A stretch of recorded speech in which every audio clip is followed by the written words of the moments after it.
Some more stories with life's fuck arounds. Fuck arounds with Jacob.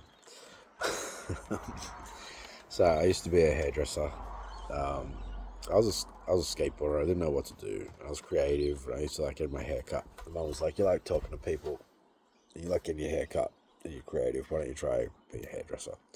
So she got me a job with this celebrity hairdresser that did like Channel 9 and stuff over here. Or does. And so I was working for them. And obviously I wasn't the stereotype, but I can pick up on techniques and skill, and I was good with people. So I was alright with the job. I fit in. Everything started going alright. There was some times where people really wanted to push me into like a stereotype, but that wasn't me. It was just like, nah, I just can't role play that shit. There was a time when I was going to be this dude's personal apprentice, and just because I couldn't put on a certain accent, tone of voice to look more camp, like I missed out. It was pretty fucking ridiculous. Anyway, so back to square one. Um, I was working, everything was cool. I ended up not getting much lunch and stuff like that, and I was starving. I was like, yeah, man, this is making me struggle. We're doing like 54-hour weeks, all right, with no lunch breaks. And like, if I stop to have like a glass of water, sometimes we get told off. Like I said in the other video, the whole quick sticks thing, you're being clapped behind. You'll get that in the last video that I posted. So yeah, I ended up leaving, and I was thought, oh, yeah, I'll go to another salon. Might get treated a bit different, a bit better. So we went, and when I left, obviously you're going to roll over your superannuation, right? So I go to roll over my superannuation, and this was with Mercantile Mutual at the time. And I call up Mercantile Mutual. I'm like, hey, look, I'm with this salon. I need to roll over my super. They said, you need to contact the salon and get a client number. So I contacted the salon and said, hey, look, I'm trying to roll over my super. Can I get the client number? I said, no, you just have to contact the superannuation place and just tell them that you're with us. So for a whole day, we bounced backwards and forwards. Next thing, a whole month, being bounced backwards and forwards. You need a client number, you just tell them that you're with us. You need a client number, you just tell them you're with us. You need a client number, just tell them that you're with us. Bounce. Or a fucking tennis ball, you know what I mean? This was in 1997. To this day, 2025, I still have not seen a cent of that superannuation. Alright, so that's one. And then there's the lunch issue, as you know, right? And I was getting low blood sugar attacks from all this lack of lunch. I ended up 48 kilos, man. I was like a fucking stick. I looked like a fucking junkie, man. I had like all ribs down here, like no chest muscles whatsoever. I looked like shit. Anyway, I started going to the gym, trying to put some weight on and stuff, because even my friends were just like, nah, you look like a POW, man. This is just fucked up. So I had friends at one point like forced me to do push-ups and have protein powder and stuff like that and try and get me to put some weight and muscle back on. Anyway, so I was working for this other hairdresser, and so sorry, bad habit. Don't smoke because you don't stop. So working for this other fucking hairdresser, and this is a salon and day spa. They had a chef in there, and they would cook up like lunches for the staff, and mainly for the not mainly it was for the staff, and it was for the people that came in around lunchtime. You could have like chips and dip, or you could get like a little bowl or something while you're getting your stuff done, while you're getting your treatments done.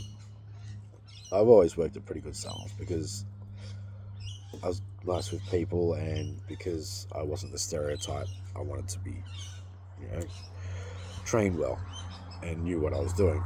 So I took it seriously. I actually got a credit in my TAFE, in my uni and stuff. So I got trained really well, and I know what I'm talking about. I got trained by Tony and Guy as well, and they're like the top of the industry. So yeah, I just got miscredited for it because people didn't see me as being a stereotypical hairdresser and stuff all the time. So back to the story. We had a chef that would do lunches for people around that time, and they would also cook lunches for the staff. I was never allowed to eat lunch for some stupid reason. And one time, a first year apprentice wanted to borrow a brush for TAFE, which is cool. Like, that happens. Normally, they take a brush from the salon. Like, a salon has brushes, spare brushes that people can use just in case. Rather than taking one of them, the owner said, "No, you can't take one of his." I'm like, "Look, I'm probably going to need mine, but okay, I can probably get away with you borrowing one as long as I get it back by the end of the day." This apprentice took my whole bag. And my scissors are worth over $1,200. And then there's the blow dryer, brushes and everything on top of that. And I'm getting told off that I don't have my stuff to do my clients. I'm just like, what? I'm like, you literally told her to take a brush and she took my whole bag, and I'm the one getting in trouble in the middle of all the clients and everyone, in the middle of the floor for this. And she's like, "You seem upset. That's not normal. It's not warranted. Maybe you should go on antidepressants." So she tried to put me on wrote a letter to try and get my doctor to put me on antidepressants. I never took it. My doctor said it was ridiculous. And the owner of the salon, Gillian Adams, she was shocked. And she was like, "I was hoping they would give you Valium, because in the 60s, in the 70s, I used to take Valium being a hippie. I was trying to get a prescription." So I don't know if it was a cover-up or whatever the fuck was going on, but it's fucking dodgy as fucking stupid as fuck. I did have one good experience there. Man, I was meant to be getting clientele, and she didn't want me to be on the floor, right? It's fucked up. So what she did, right, she's like, "Well, fuck you, you're not doing clients. You're just going to do scalp massages all day." So it's not even, like, doing the whole thing. I'm just literally just doing half-hour scalp massages all day, like a fucking slave. And I'm like a third-year apprentice, supposed to be building up a clientele, fucking, and getting a career together. And she's like, "Nah, you're spending the next couple of months just doing half-hour scalp massages, like scalp neck massages, scalp neck shoulder massages, half hour each fucking client, bang, bang, bang, back to back, the whole fucking day." And I was like, damn. But one dude came in, and he was an Asian dude, and I remember giving him a scalp massage, and he turned around and said, "Excuse me, I was going to tell you something." He goes, "I'm a heart surgeon." He says, "The first time since university that I've been able to close my eyes and not see a heart." He said, "That was amazing, how much you could relax me." He said, "Thank you very, very much. Now I can actually think more clearly again." So I really liked that. So there were some good parts that I came across throughout all of this.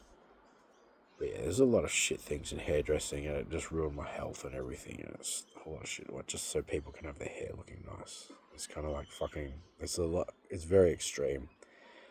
I mean, I get people's hair means a lot to them and stuff like that, and we were doing things like celebrities and whatnot. But the extra shit that they put on you for no reason, that makes it extra hard for no reason, it's just fucking pathetic. And it was just barbaric.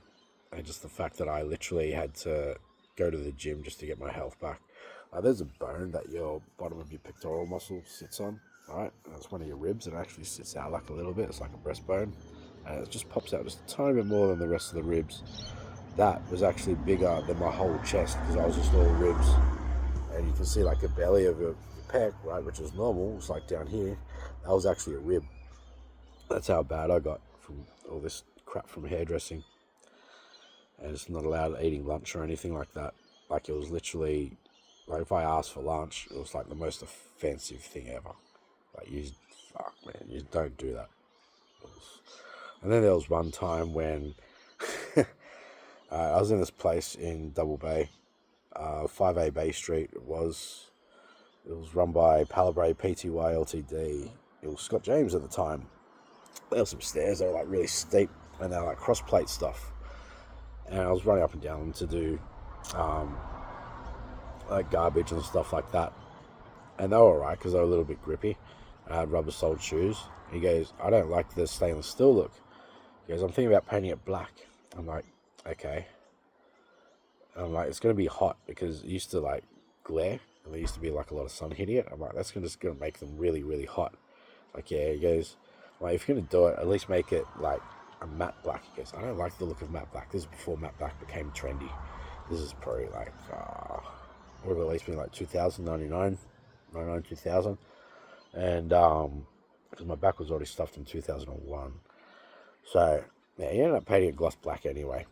And I'm like, that's just defeats the purpose of all the grip. You've just taken away all the grip. It's like, no, but it looks better. Just trust me, like, I'm all about fashion, honey, blah, blah, blah. I'm like, fuck, dude, like, I don't care about you fucking call me honey and shit like that. Like, fucking calm the fuck down. I'm just trying to look after myself.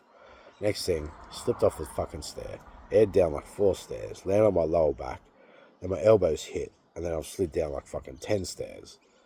And I was just like screamed in pain. And my lower back's been fucked ever since. But then I found out what they did. They wrote it, right? Or some local businesses said, make sure you deal with this person properly. They wrote it in an exercise book. Yeah, we're going to deal with it properly. And they said, look, you're actually under the books illegally, so we're just going to tear it up and fucking chuck it away. And then they changed the name to Bruce Mann Hair and Beauty under Palabray, PTY Ltd. Same place. Irene's the lady that runs PTY Palabray. And yeah, it was the same sort of shit. And they just kept on doing shit under the table, not fucking pay you on the books. I went to get my apprenticeship time calculated. They're like, all these years that I've been coming in and seeing you and talking to you, is all of this is actually, we've got no record of it. And they wouldn't do it because Irene would get busted. So then these are celebrity hairdressers. These dealt with like all sorts of celebrities. I actually met Donald Trump in this salon. I met Richard Branson in this salon. He came in there. There was Annalise Brasniak. Don't know how to pronounce. I'm sorry, Annalise. But yeah, we had like Katrina Roundtree come in to that salon quite regularly. Bruce Mann here in the salon. Katrina Warren, the vet, who's actually good friends of Bruce Mann's. Yeah, so there's a lot of big names that would come into that salon and they just do shit dodgy all the time and sweep shit under the fucking table, and they just want to treat you like crap. It's fucking disgusting. And they wanted to convert me to be gay before, actually, like not convert me, wanted me to. They put it as in they wanted me to act more gay before I actually got a clientele. I came back from Tony and Guy after 2001, and I was better than them. Like, I left them when Tony and Guy got retrained, came back, I was better than them, and they still wouldn't give me a clientele. In fact, because I used to be a skateboarder, sometimes I used to wear baggy clothes and stuff if I used to come in casually. And when they said, no, you're not allowed to wear that, like it's disgusting fashion, blah, blah, blah, they don't accept it, so I used to have to wear dress pants and stuff to work. When I went back after Tony and Guy, they had a guy working as a stylist. They'd only been working there for 2 years. They didn't know what he was doing, wearing baggy pants and like a makeshift skateboarder. And I was just like, dude, like, you got this guy that's basically copied like the image that I have, like, naturally, and you guys are fucking giving him a career and you weren't even looking after me. Well, that's just fucking disgusting. A little bit after I got re-employed and I saw that dude left, and then it was me, but then they wouldn't let me have clientele or anything. They just tried to shove me back to being an apprentice, being a little schlepper, a little fucking worker. Because I could look after 10 of them all by myself as a single apprentice and have that place spotless. Every single towel clean, every single client washed, clean, looked after, with fucking tea, coffee, whatever they wanted, magazines, like all that. And I'd run errands for them. I had that place running fucking bam, all by myself. Other people would just sit out the back and do fuck all. But I'm the one that got fucking abused for it. That's the hairdressing, fucking celebrity double bay hairdressing in Australia.